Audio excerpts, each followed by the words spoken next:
leaders seem to be looking at what we've decided to drop. Yes, and very rightly we decided to drop it. We just heard a lot of numbers, including high numbers of tragic deaths, but I think it's important to put those numbers into a bit of context. That represents, last year, 5.5% of immigration to the UK, the people on the boats. 5.5%. I think we talk about it slightly disproportionately. And what the European Union, alongside the UK, managed to do really well was respond to the Ukrainian refugee crisis. And what we did was we had no Ukrainians at all coming on small boats, and yet we've helped almost 200,000 Ukrainians rebuild their lives in safety here in the UK. Why? Because Europe shared responsibility for giving them safe ways to travel and immediately gave them access to the welfare state, to the job market, and as a community, as a European community. Yeah, together, working together, we shared that responsibility to protect Ukrainian different set of circumstances, and, you know, a case could be argued for safer, more available routes to travel legally.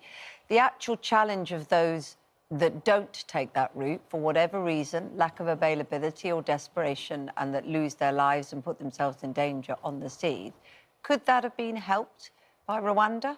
Absolutely not. Rwanda was found by our British courts. So why are the other EU countries thinking about it then? Well, actually, Rwanda wouldn't be an option to the EU states because under EU law, you can't send somebody to a country they don't have a connection to. What they're looking at in Albania is a completely different prospect.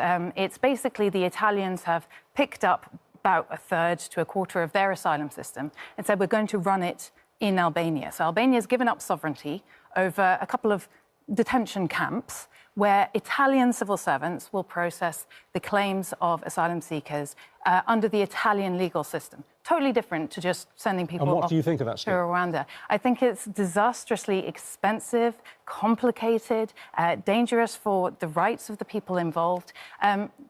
Obviously, it's more expensive to pick up your asylum system and try to run it somewhere else. Setting Rwanda to one side then, what are we going to do? Because I'm just trying to speak on behalf of probably most of our viewers who are up to there with this impotence, this total impotence in the face of however you seriously or unseriously you regard immigration in this country.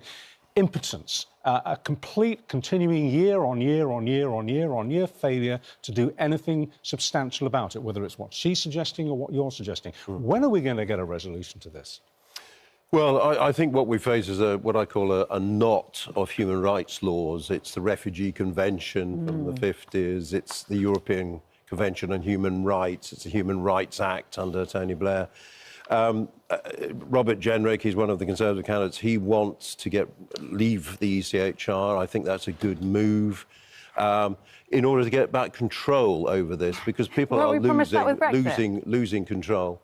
Well, we were promised Brexit would give us control, weren't we? And now they're saying, oh, no, we'll move one step down the line into the abyss of giving up our rights. We'll leave the ECHR. And then there'll always be another set of rights we can give up. We had the rights before. The British judges wrote the European Convention on Human Rights to give the rest of Europe the rights we already had. And when you look at Magna Carta, 1215, that was actually, it was confirming many rights that existed before. Yeah, I mean, this constant looking backwards, we need to look forwards. What will our country be? It will always be a country of migration. OK, the guillotine comes down. Good to speak to both of you. And I'm sorry to refer to you as she. I should have said Zoe. You're not the cat's mother. Thank you, Thanks very much indeed.